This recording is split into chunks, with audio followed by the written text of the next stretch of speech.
বন্ধুরা, তোমরা সবাই কেমন আছো? তো আশা করছি যে যেখান থেকে আমার ভিডিওটা দেখছো সবাই অনেক অনেক ভালো আছো। আজকে আমি তোমাদের সাথে একটা ব্লাউজ কাটিং শেয়ার করব ও কিছু টিপস বলবো যেগুলো ব্যবহার করলে তোমরা কিন্তু অনেকটা কম সময়ে একটা ব্লাউজ কমপ্লিট করতে পারবে। এই যে এই শাড়ির পিসটা কিন্তু একজন কাস্টমার আমাকে দিয়ে গেছিল। তো এই পিসগুলোতে কিন্তু ভিতরে ফলস বসিয়ে বানাতে হয়। তো দেখো, এটা আমাকে বলেছে প্রিন্সেস কাট ব্লাউজ বানিয়ে দিতে, আর হাতাটা হবে তোমার গ্লাস কপু হাতা স্টাইলে কুচি দিয়ে করে দিতে বলেছে।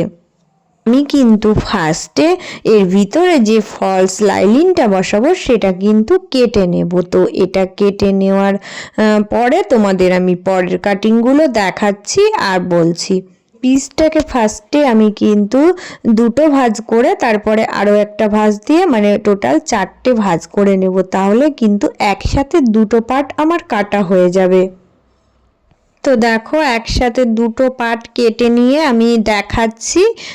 এটা 4টে ভাঁজ দিয়েছিলাম, এই জন্য একসাথে কাটা হয়ে গেল। তো লাইনিংটা বসিয়ে আমি সেম মাপ করে কেটে নিয়েছি, তাহলে আমার কিন্তু অনেকটা কম সময়ে একসাথে কাটিংটা চলে আসবে।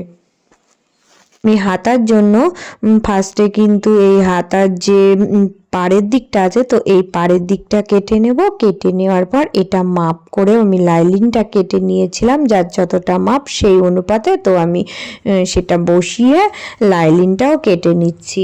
এবার দেখো, এই যে বাকি অংশটা পড়েছিল, তো এটা আমি 4টে ভাঁজ দিয়ে নিচ্ছি। নেওয়ার পরে দেখো, উপরে হাতার যে কুচিটা জুড়বো, গ্লাস খোপু হাতা হবে, তো সেইটা করার জন্য আমি উপরের অংশটা কেটে নেব। তো এইটা এভাবে আমি মাপ করে ঠিকঠাক করে কেটে নিলাম। এবার কি করব বলো তো, পিঠের দিকটা আর গলার দিকটা আমি সেম পয়েন্টে কেটে নেব। তো এটা কিন্তু প্রিন্সেস কাট ব্লাউজ হবে বলেছে, তো এই জন্য আমি কিন্তু ফার্স্টেই গলাটা নর্মাল যতটা রাখা দরকার ঠিক ততটাই আমি করে কেটে নিয়েছি।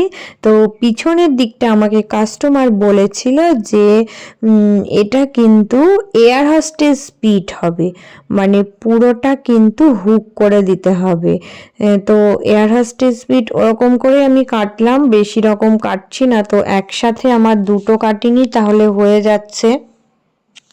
সব সময় কিন্তু আগে কাটিংটা করে পট্টির কাটিং করে নিই, পাশ পট্টি, পিঠের পট্টি, গলা পট্টি সমস্ত কিছু কাটিং একসাথেই করে নিই। কারণ হচ্ছে কাটিং যখন করব তখন কাটিংয়ের কাজ আমি সেরেই নেব। পিছনে হুক দিয়ে ব্লাউজের কাটিংগুলো করতে গেলে কিন্তু একসাথে করে নিলে আমার খুব কম সময়ে হয়ে যাবে। যখন আমি মেশিনে বসে এই ব্লাউজটা রেডি করব তখন কিন্তু আমার খুবই কম সহজেই ব্লাউজটা বানিয়ে নিতে পারবো। ব্লাউজটা কিন্তু পিছনে হুক দেওয়া ব্লাউজ হবে, তো আমি পিছনের মাপটাও ঠিকভাবে করে পিছনের যে হুকের পট্টি আর হুকের ঘর হবে, দুটো পট্টি থাকে, তো এগুলো আমি সেমভাবে কেটে নেব। কারণ আমার মনে হয় যে কাটিংটা যখন করব যদি একসাথে সব কেটে নিই তাহলে অনেক কম সময়ে হয়ে যাবে। তো এই জন্য আমি কাটিংটা করে তোমাদেরকে ব্লাউজটাও রেডি করে দেখাবো। আজকে আর বানানো দেখাবো না, কারণ এই রকম ব্লাউজ আমি তোমাদেরকে বানানো দেখিয়েছি। টা সামনে পাইপিং বসিয়ে আমাকে করে দিতে বলেছিল। তো ব্লাউজটা দেখো রেডি করে আমি তোমাদেরকে দেখাচ্ছি, এটা কেমন হয়েছে তোমরা বলবে। তো সামনে সরু করে দুটো পাইপিং বসিয়ে দিয়েছি।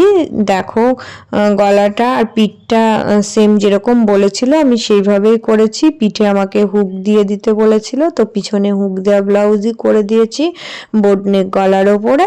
তো হাতটা এরকম কুচি দেওয়াই বলেছিল। তো তোমরা দেখে একটু বলবে এটা কেমন হয়েছে। কাস্টমার যখন ব্লাউজটা আমার কাছে নিতে এসেছিল তখন আমি কাস্টমারকে পরে দেখে নিতে বলেছিলাম।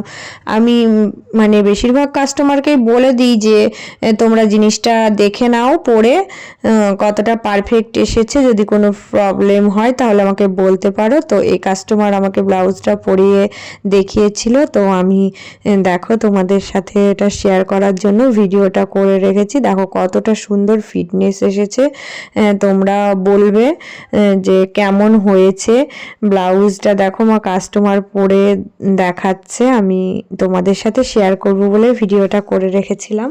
তোমরা সবাই একটা করে লাইক কমেন্ট করে দিও প্লিজ, আর সবাই জানাবে কেমন হয়েছে।